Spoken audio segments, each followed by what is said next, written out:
we're gonna talk about pubes a little longer, and that's fun. Pubes a little longer.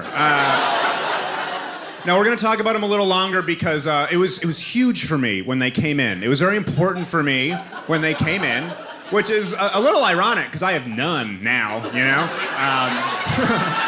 like by choice, not like balding down there. I have heard they're the first to go, but I did find my first white pube, and it was very scary until I realized it was a cat hair, and then it was just as scary because I didn't realize my cat was old enough to have white pubes, so.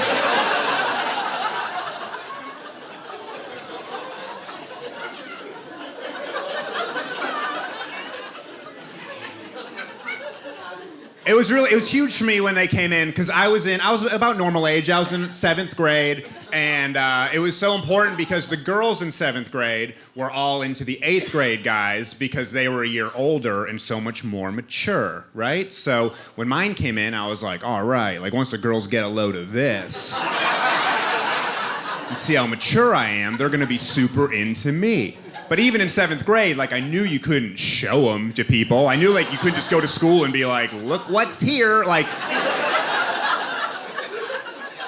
So I was like, how do I get them to know what I'm working with? Well, I was like, well, what do I know about pubes? I know they're itchy, right? How do I know that? I like baseball. Baseball players are scratching all the time. Why? Must be because they have tons of pubes. Women like baseball players. This is 7th grade logic. So my plan was I would go to school scratching, all right? And it worked. To a degree, I wasn't trying to get laid in 7th grade. I just wanted girls to talk to me. And so to that degree, it worked. I'd be walking around scratching. Girls would be like, what are you doing? And I'd be like, oh, I'm so itchy because of all the pubes I got because I'm so mature starting this year. And they'd be like, gross. And I'd be like, all right. That worked great until that was 7th grade. We started taking sex ed, and we learned about crabs.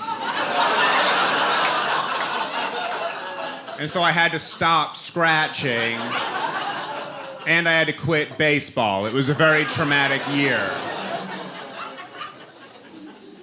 So I was like, I need a backup plan. I need a second plan. And I thought of one, and before I tell you what it is, I need you to know that I never did this, okay? I never acted on this. But my idea in 7th grade, fantasy, to let the girls know how mature I was I would go to class, I would sit next to the girl I had a crush on.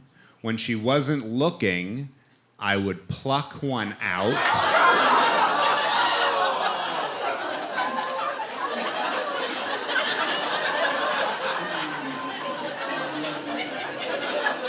And I would put it on her desk. Eventually she would see it and be like, oh my God, what is that? And I'd be like, oh, you like that? There are 4 more where that came from. And she'd be like, ooh, how mature. And we would date. That was the plan. I never did it, and the reason I share it with you is not because I think any of you had that exact same idea, but I think it's relatable because I think we all have weird prepubescent sexual thoughts, right? Like when we don't know how to deal with the opposite sex or whoever we're attracted to, and most of us don't act on them. But I think for most of us, the intentions aren't bad. They're not supposed to be invasive or aggressive. The intention, like for example, the intention in this one was supposed to be more like a pube for the lady, you know? Like it was supposed to be a nice gesture. The intentions were good.